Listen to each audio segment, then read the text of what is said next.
오늘 봉독한 말씀을 가지고 성령님과 함께 증인되어 살아감으로 라는 제목입니다. 지난 시간 우리는 아버지께서 나를 보내신 같이 내가 너희를 보내노라는 말씀을 통해서 우리는 보냄을 받은 사람이라고 하는 말씀을 나누었습니다. 그렇다면 우리가 한 가지 더 질문이 남아 있어요. 그 사명을 무슨 힘으로 감당할 것이냐? 여러분, 예수님의 제자들도 부활하신 주님을 만났지만 예수님은 당장 나가라고 하지 않으셨어요. 오히려 말씀하시기를 아버지께서 약속하신 것을 기다리라. 왜 그랬을까요? 복음은요, 사람의 힘으로 전하는 것이 아니기 때문에 그렇습니다. 우리는 말을 전할 수도 있지만 사람의 마음은 열 수가 없는 거예요. 우리는 그들을 교회에 초청할 수는 있지만 그들을 거듭나게는 할 수가 없다는 얘기입니다. 그것을 성령께서 하시는 일이다. 그래서 예수님은 거듭거듭 말씀합니다. 오직 성령이 너희에게 임하시면 너희가 권능을 받고 내 증인이 되리라. 이렇게 말씀하십니다. 주님은 우리를 보내시면서 빈손으로 보내지 아니하고 성령님과 함께 보내신다는 얘기예요. 그렇다면 성령님과 함께 증인이 되어 살아가는 삶은 어떤 삶일까 하는 거예요. 첫 번째, 여러분, 증인되기 전에 성령의 능력을 받아야 된다라는 거예요. 여러분, 예수님께서 제자들에게 땅끝까지 복음을 전하라고 하시기 전에 아주 중요한 명령을 먼저 하셨어요. 그게 바로 4절의 말씀이거든요. 한번 우리 같이 읽어볼까요? 시작. 사도들과 함께 모이사 그들에게 분부하여 이르시되 예루살렘을 떠나지 말고 내게서 들은 바 아버지께서 약속하신 것을 기다리라. 이상하지 않아요? 예수님이 부활하셨어요. 제자들은 그 부활의 주님을 만났어요. 막 그러면 빨리 나가서 이제 막 기쁘게 막 복음을 전해야 되지 않겠습니까? 그런데 예수님께서는 가라 이렇게 말하지 아니하고 기다리라 라고 말씀하셨다는 얘기예요. 왜 그랬느냐? 아직 제자들에게 부족한 것이 있기 때문인 거예요. 그들에게는 여러분 복음이 없었던 거 아니잖아요. 예수님 몰랐던 것도 아니고 훈련을 받지 못한 것도 아니고요. 그들은 수많은 예수님의 기적을 생생하게 보았습니다. 체험했습니다. 십자가도 보았고요. 예수님의 부활도 직접 부활하신 주님도 만났어요. 그런데 예수님은 아직 나가지 말라는 거예요. 왜 그러느냐? 성령의 능력을 받지 않고서는 주님께서 맡기신 사명을 감당할 수 없다는 거예요. 주의 일은 내 힘으로 하는 것이 아니단 말이에요. 하나님의 일은 하나님의 능력으로 해야 된다는 얘기입니다. 그런데 우리는 자꾸 하나님의 일을 내 힘으로 하려고 하는 경향이 있어요. 내 경험으로 하려고 하고, 내 지식으로 하려고 하고, 내 열심으로 하려고 하고, 내 방법으로 하려고 합니다. 물론 열심도 필요해요. 준비도 필요하고요. 훈련도 필요하고요. 그러나 그런 것만으로 한 영혼을 살릴 수가 없는 거예요. 우리가 사람에게 복음을 설명할 수는 있어요. 그러나 그 사람의 마음을 열 수는 없어요. 우리가 그들을 교회로 초청할 수는 있어요. 그러나 그 사람을 회개시킬 수는 없어요. 우리가 말씀을 전할 수는 있습니다. 그러나 그 말씀을 통해서 생명의 말씀이 깨닫게 하시는 분은 성령님이 역사가 있어야 되는 거예요. 그래서 바울은 고린도전서 3장에서 이런 말을 했어요. 나는 심었고 아볼로는 물을 주었으되 오직 하나님께서 자라게 하셨느니라. 여러분, 우리가 할 일이 있어요. 뭐예요? 심는 거예요. 물을 주는 거예요. 찾아가는 거예요. 복음을 전하는 거예요. 그러나 생명을 일으키는 분은 하나님이시다. 그러므로 여러분, 전도나 선교는 여러분 사람의 기술이 아니라 하나님의 역사여야 되는 거예요. 그래서 예수님이 뭐라고 해요? 기다리라. 기다리라. 여러분, 여기 기다리라라는 말은 약속하신 것을 이루어질 때까지 그 자리를 떠나지 말고 머물러 기다리라는 뜻이에요. 그리고 예수님께서는요, 제자들에게 말씀하시는 건 내가 약속한 능력을 받을 때까지 기다려라. 이 기다림은 여러분 무력한 기다림이 아니에요. 아무것도 하지 않는 기다림이 아닙니다. 하나님의 능력을 의지하는 믿음의 기다림이에요. 실제로요, 제자들은 어떻게 했습니까? 여러분 사도행전 1장 14절에 보면 마음을 같이하여 오로지 기도에 힘쓰더라 그랬어요. 여러분 그들은 기다리면서 뭐 했어요? 기도했어요. 네, 어떻게? 약속을 붙들고 기도했어요. 그리고 모두가 함께 기도했어요. 그리고 오순절 성령이 그들에게 임하게 됩니다. 그러므로 성령의 능력을 기다린다는 것은 여러분 기도한다는 이야기가 되는 거예요. 여러분 이 부분이 우리에게 꼭 필요한 거예요. 여러분 혹시 기도보다 일이 먼저 되고 있지는 않습니까? 교회가 전도 준비를 하면서 기도하지 않는다면 어떻게 되겠습니까? 한 영혼을 품는다고 하면서 그 이름을 불러서 기도하지 않는다면 어떻게 되겠습니까? 사람을 변화시키는 분은 성령님이신데 정작 성령님의 도움을 구하지 아니하고 우리 힘으로 사람을 바꾸려고 하는 거예요. 바꾸려고. 그래서 우리는요 다시 기도의 자리로 이제 다시 돌아가야 되는 거예요. 기도하기 전에, 전도하기 전에 기도하는 거예요. 찾아가기 전에 기도하는 겁니다. 우리가 복음을 전하기 전에 기도해야 됩니다. 성령님, 저 사람 마음을 열어주세요. 성령님, 제가 무슨 말을 해야 될지 가르쳐 주세요. 성령님, 제가 말할 때 기다리라고 하시고, 말할 때, 말해야 될 때 담대하게 말하게 하시고, 이렇게 성령님을 의지하는 전도가 이루어져야 될 줄 믿습니다. 자, 성령이 임하면 어떤 역사가 있다고 했죠? 권능을 받는다 그랬어요. 여러분 8절에 오직 성령이 너에게 임하시면 너희가 권능을 받는다. 여기 권능은 듀나미스라는 말인데 능력이란 뜻이 됩니다. 그런데 중요한 것은요, 성령의 능력이 무엇을 위한 능력이냐 하는 거예요. 여러분 본문에 보니까 이렇게 말해요. 권능을 받으면 어떻게 된다? 내 증인이 되리라.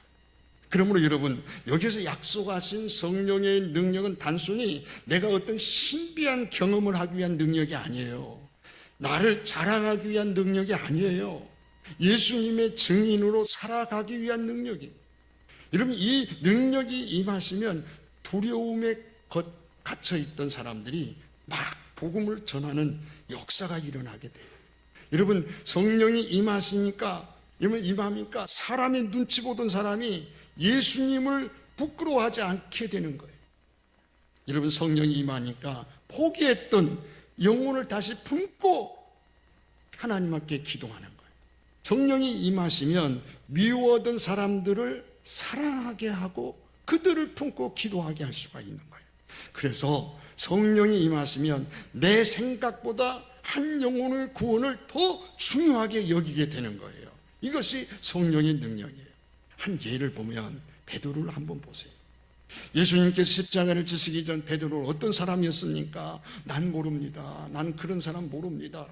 주님을 3번이나 부인했어요. 그런데 오순절 성령이 임하니까 같은 베드로잖아요. 변한 거 없는 베드로잖아요.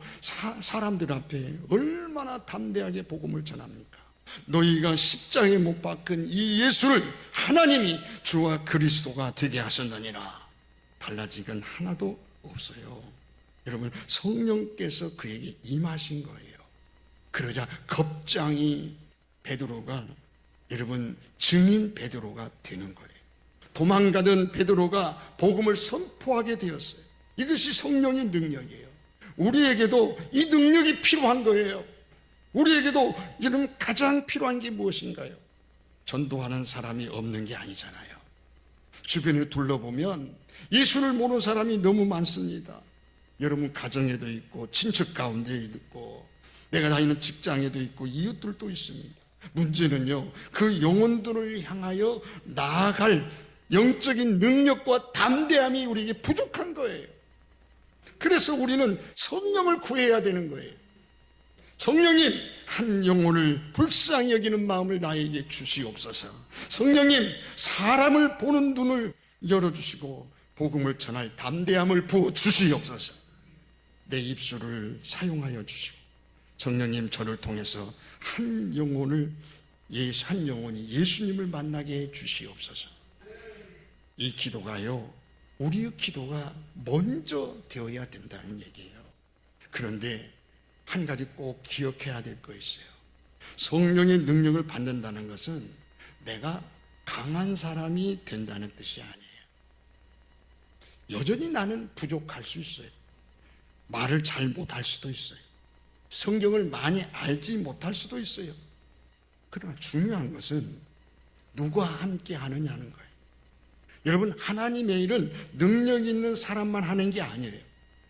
하나님을 의지하는 사람이 하나님께서 능력을 주어서 사용하시는 거죠.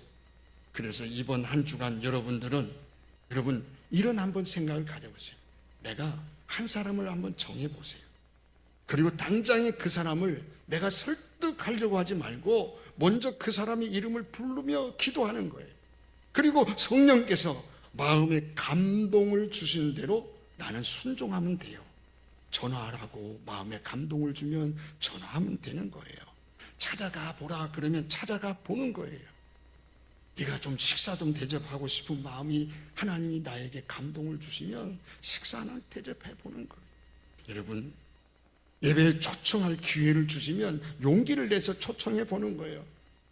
그러나 그 결과를 만드시는 분은 내가 아니라 여러분, 내가 순종하면, 할렐루야, 내가 순종하면 결과는 하나님 성령님께서 만드실 줄 믿습니다. 그러므로 우리는요, 기억해야 됩니다. 사명보다 먼저, 나와야지요. 사명보다 먼저 성령, 그죠? 전도보다 먼저 기도. 연습 좀 한번 해봐야 되려나? 숙달이 안 돼서 그래요. 사명보다 먼저,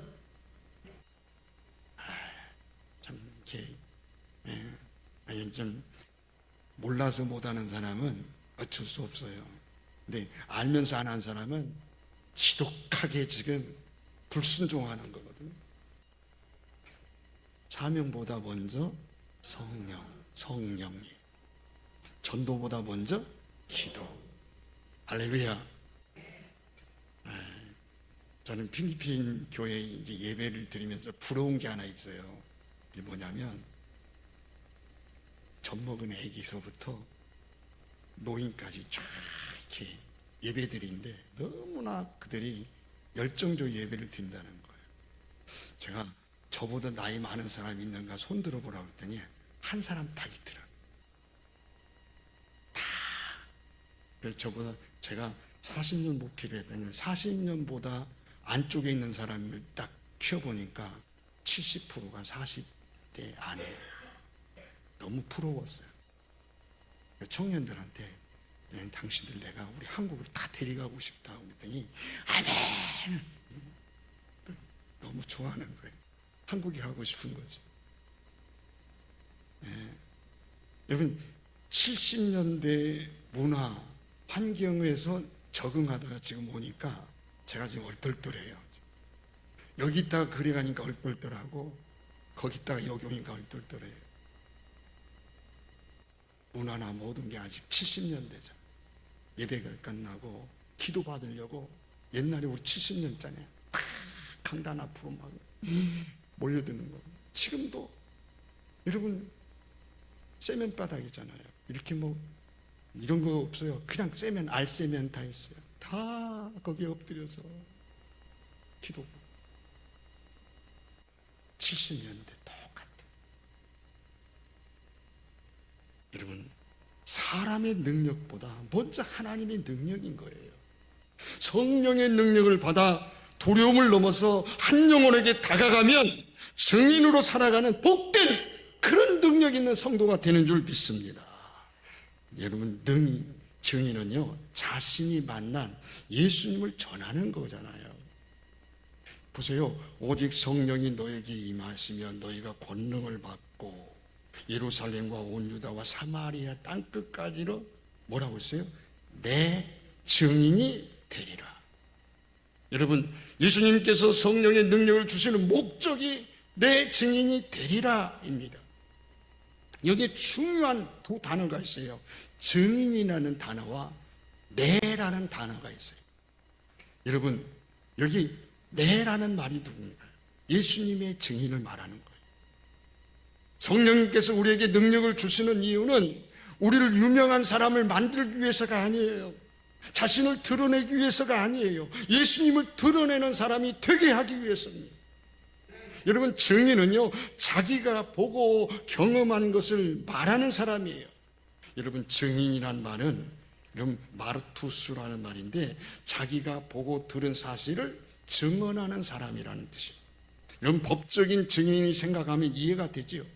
증인이요, 법정에 서면 자기 생각을 길게 말하는 게 아니에요. 판사가 묻는 말만 하면 돼요. 당신은 무엇을 보았습니까? 그것만 하면 돼요. 당신은 무엇을 들었습니까?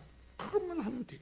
그러면 증인은요, 자기가 본 것, 자기가 들은 것, 자기가 경험한 것을 말하는 거예요. 신앙도 마찬가지잖아요. 증인은 어려운 말을 하는 사람이 아니에요. 모든 질문에 다 대답할 수 있는 사람만이 증인이 되는 것도 아니에요. 여러분, 성경을 다 꿰뚫어야만 증인이 되는 것이 아니잖아요. 증인은 내가 만난 예수님을 말하는 사람이에요. 내가 왜 예수님을 믿게 됐는지, 내가 내 삶에 예수를 믿게 됨으로 무슨 변화가 일어났는지, 은혜를 받았는지, 어떤 위로를 받았는지, 어떤 죄에서 돌이켰는지, 이걸 전하는 거예요. 예배가 끝나고 설교가 끝나고 기도가 끝나고 그 사람들은 꼭 간증 시간이 있더라고요. 오늘 간증하실 분 나오시라면 서로 나오려고. 그러면 중학생 같은 꼬마이가 나와서 간증을 하는데 알아듣지 못하지만 얼마나 말을 막 잘하는지, 자기가 은혜 받은 것을 막 간증하는데, 와, 아니 그 모습 속에서 은혜를 받는 거예요. 오늘도 한번 해볼까요? 말씀 끝나고 은혜 받은 사람 간증해 하십시오. 우리 교인들 시켜도 안 나올 것 같아요. 내가 안 시키겠습니다.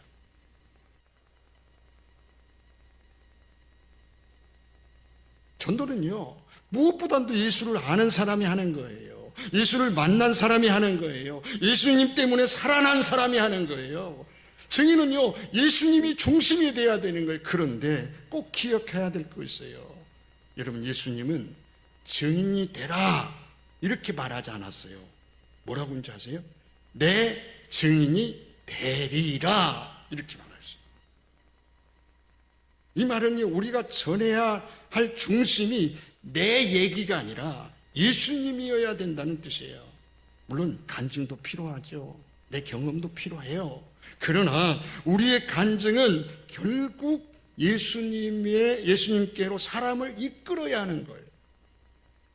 우리가 전도하면서 자칫 잘못하면 내가 얼마나 오래 믿었는지, 내가 얼마나 열심히 봉사했는지, 내가 얼마나 많은 헌신을 했는지, 뭐 그런 얘기에 머무르기 쉬워요.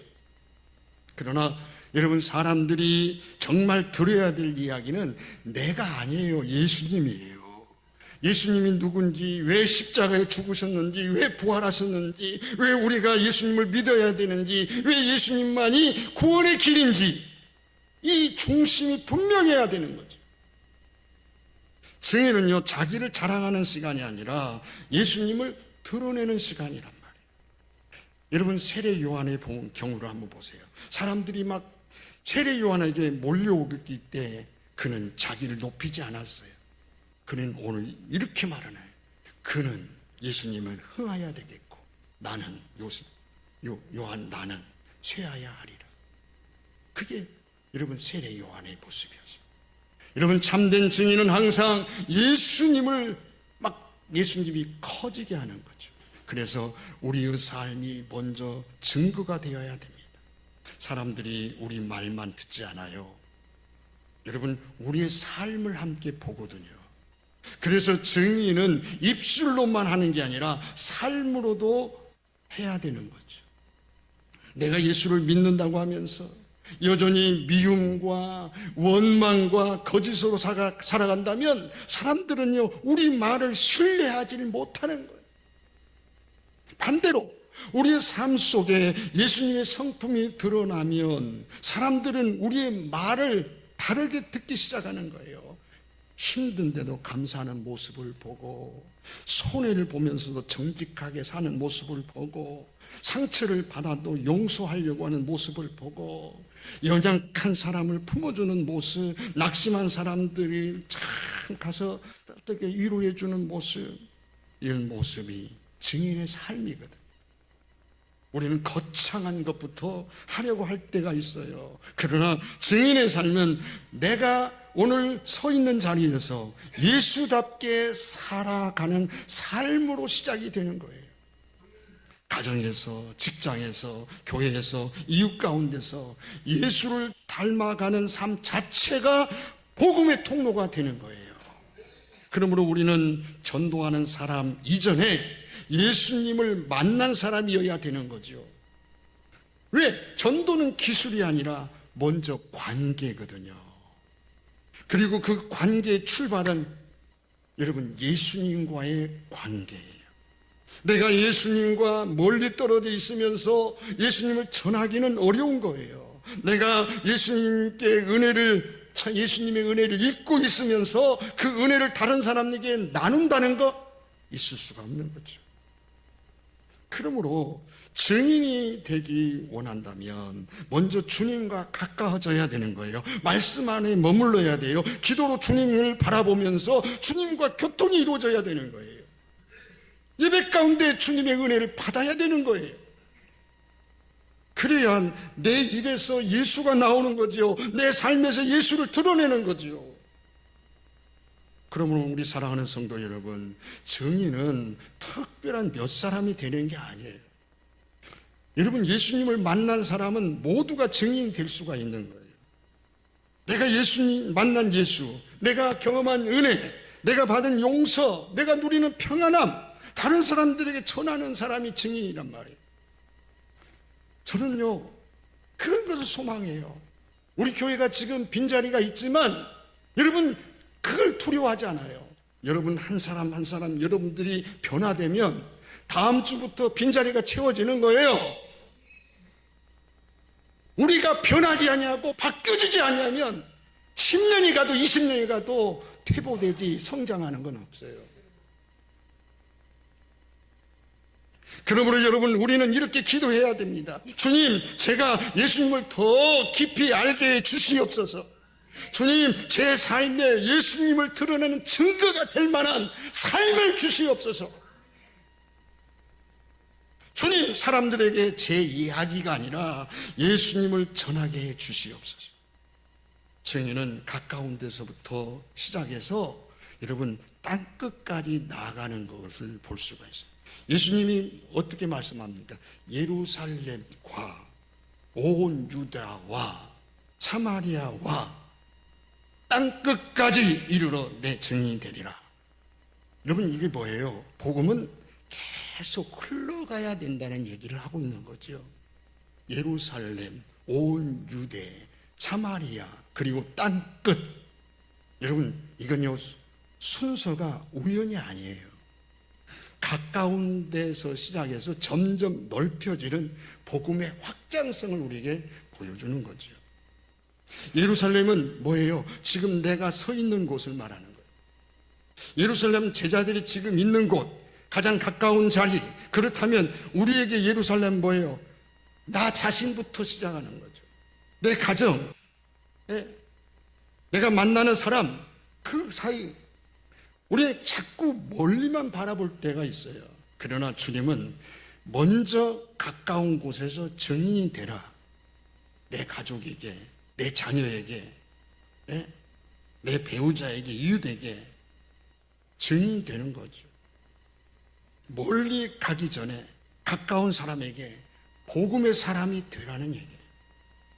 가까운 사람을 사랑하지 못하면서 멀리 있는 영혼만 이야기할 수는 없는 거예요. 그러므로 여러분, 증인의 삶은 내 곁에 있는 사람에게서 시작이 된다. 온 유다는 뭐예요? 내 삶의 영역의 전체를 말하는 거예요. 예루살렘은 가장 가까운 자리라면 온 유대는 내가 살아가는 더 넓은 삶의 영역을 말하는 거죠. 내가 자주 만나는 사람들, 내가 속한 공동체, 내가 관계를 맺고 살아가는 어떤 생활권 전체를 볼 수가 있어요. 신앙은요, 교회 안 하면 머무르면 안 되잖아요. 주일 예배를 시간에만 예수님의 사람이 돼서는 안 되잖아요. 월요일, 화요일, 수요일 모든 6일의 삶 속에서 여러분 내 일터에서 그리고 내가 살아가는 그런 삶의 모든 터전에서 만나는 모든 사람들에게까지 내가 증인으로 살아가야 된다는 얘기죠. 여러분 교회에서는요 온유한데 집에서는 거친다면 증인의 삶이 아니잖아요. 예배당 안에서는 은혜스러운데 직장에서는 정직하지 못하다면 참된 증인이 될 수가 없는 거죠. 복음은요 우리 삶 전체를 통과해야 되는 거예요. 그래서 온 유다는 내 삶의 전 영역에서 예수님의 증인으로 내가 살아가는 거예요. 그리고 사마리아, 내가 넘어야 될 경계선이에요. 여러분 사마리아는 유대인들이 가장 가까이 싫어하는 사람, 민족적으로, 감정적으로, 종교적으로 그냥 꼬일 대로 꼬인 그런 관계를 말하는 거예요. 거리를 두는 대상이에요. 그런데 예수님은 그곳 사마리아까지를 말씀하셨어요. 이게 뭐예요? 우리에게 매우 중요한 겁니다. 증인의 삶은 내가 편한 사람에게만 가는 게 아니다. 내가 불편하게 하는 사람에게도 가야 된다. 우리에게는 각자의 사마리아가 있을 수가 있어요. 나에게 상처 준 사람, 성격이 맞지 않는 사람, 나와 생각이 다른 사람, 가까이 하기 어려운 사람, 관심을 두고 싶지 않는 사람. 그런데 주님은 그 사마리아까지 가라. 그 사마리아까지 가라. 이런 복음은 내가 사랑하기 쉬운 사람에게만 전해지는 게 아니라 주님은 우리의 경계를 넘어서 복음을 들고 여러분 그런 사람들에게까지 가라는 얘기예요. 이것이 쉽지 않기 때문에 뭐가 필요해요? 성령의 인도하심이 필요한 거예요. 성령의 능력이 필요한 거예요. 내 힘으로는 싫은 사람 품기 싫어요. 내 힘으로는 나에게 상처 준 사람을 위하여 기도하기가 어려워요. 그러나 성령님께서 우리 안에 역사하시면 사마리를 향한 마음이 열려지는 줄 믿습니다. 그 다음에 땅끝이잖아요. 여러분 이 말은요 저는 이렇게 해석하고 있어요. 복음이 멈추지 않는다는 뜻이에요. 여러분 예수님은 마지막으로 땅끝까지라고 하셨는데 복음은 멈추지 않는다는 거예요. 교회 안에만 머무르지 아니하고 한 지역에만 머무르지 아니하고 모든 민족, 모든 세대, 모든 사람에게로 나아가는 거예요. 그래서 이 말씀은요 우리에게 두 가지를 생각하게 합니다. 우리도 복음의 확장에 참여해야 된다는 얘기예요. 여러분 직접 가는 사람이 있을 수 있어요. 그러나 기도로 돕는 사람이 있을 수 있어요. 물질로 섬기는 사람이 있을 수 있어요. 제가 이번에 선교 갈 때도 저를 위해서 기도하는 분들이 많았어요. 저에게 자그마한 거지만 선교원금을 주면서 목사님 요긴하게 써달라고 주시는 분들도 있어요. 다행히 제가 교회 돈으로 한 푼을 가지고 가지 않았다는 거예요. 여러분들이 주신 것만 가지고 넘치게 일을 했어요.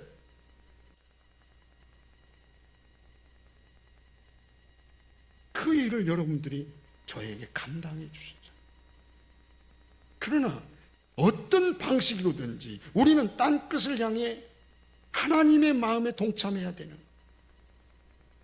복음은요 지금도 계속 흘러가고 있다는 얘기입니다.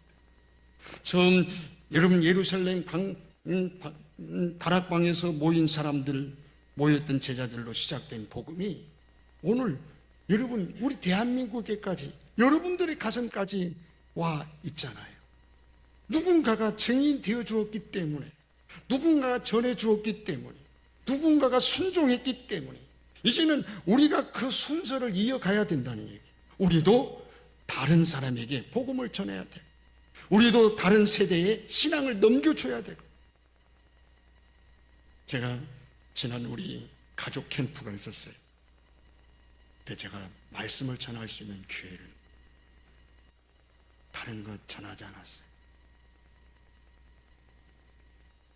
내가 믿는 예수 내 자녀들에게 확실하게 심어야 돼. 확실하게 전할 수 있어야 돼.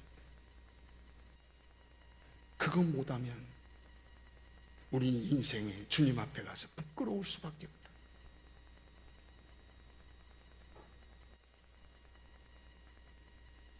여러분, 그렇잖아요.